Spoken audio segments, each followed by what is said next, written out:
Today, we're going to dive into some of our most common daily routines to uncover 9 habits that, believe it or not, could be quietly doing some real damage to your brain. So let me just ask you this straight up. Think about your day so far, the coffee you had, the news you scrolled through, even the way you're sitting right now. Could any of those totally normal things be harming your most important organ? Well, the answer might actually surprise you. And look, we're not just talking about feeling a little tired or having some brain fog. Research is showing that these habits are tied to actual physical damage to your brain tissue. This can seriously increase the risk of illnesses down the line, things like dementia and Alzheimer's, which often start with this slow, gradual decline. So, what is cognitive decline exactly?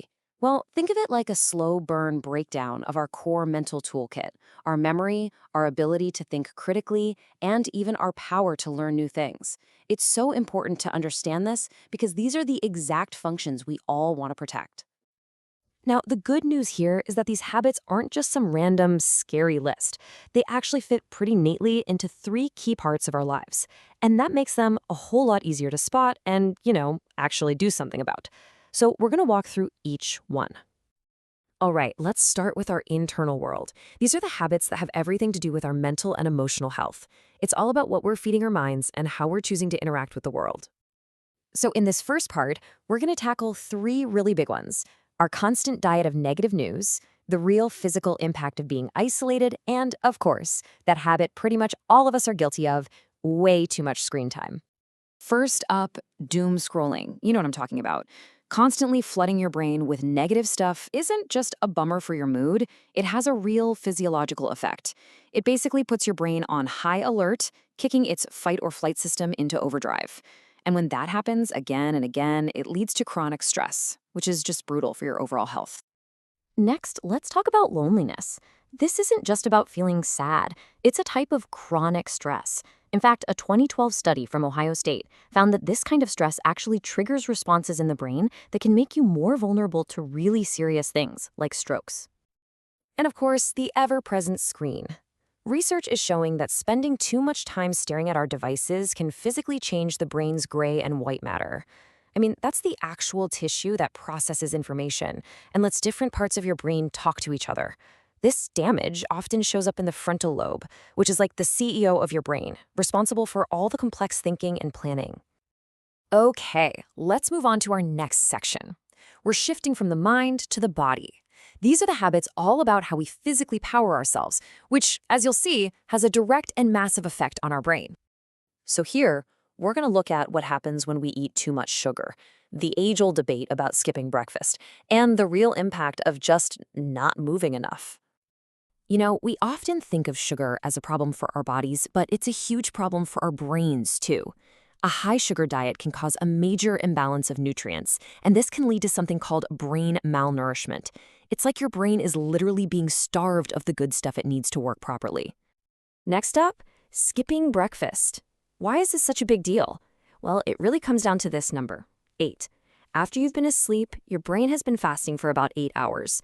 If you skip that first meal, you're just extending the fast, and you're depriving your brain of the fuel it desperately needs to get going. And this right here shows the incredible difference between moving your body and not. An active body is pumping oxygen to the brain and releasing hormones that actually help it grow. But a sedentary body, it can literally stunt brain development and just harms your well-being across the board. The contrast is pretty stark. All right, for our final section, we're going to look outward. These habits are all about how our environment, the world right around us, and the sensory info we take in can affect our brain's health. We'll wrap things up by looking at what happens when we don't get enough light, the hidden dangers of cranking up our headphones, and a couple of really specific and bad sleeping habits. There's a wild irony to this one. You'd think that staying in the dark would help you sleep, right? But it turns out that not getting enough natural sunlight during the day can mess up your brain's ability to release melatonin. That's the hormone that makes you sleepy at night. So, weirdly enough, staying in the dark too much can actually lead to sleep deprivation. Now, here's a connection a lot of us probably don't make. Blasting music isn't just bad for your ears. Studies have shown that the hearing damage that results from it is actually linked to cognitive problems, including memory impairment. It makes sense, right? When your brain has to work overtime just to figure out what it's hearing, It's stealing resources from other important jobs, like memory. And finally, let's talk about sleep itself. Two things really stand out. First, just plain old sleep deprivation. We know for a fact that it messes with our ability to form long-term memories. And second, this is a less obvious one, sleeping with your head under the covers. It can actually reduce the flow of oxygen to your brain, which is not good.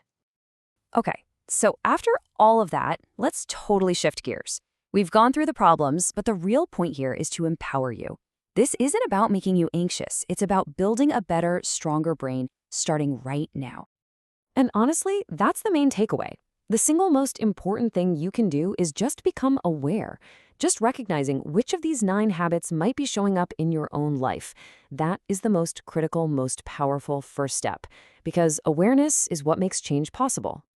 So, I'll leave you with this final thought. You do not have to change your entire life overnight. Just think about it. Out of everything we just talked about, what is the one small, totally manageable change you could make starting today to invest in a healthier brain for your future?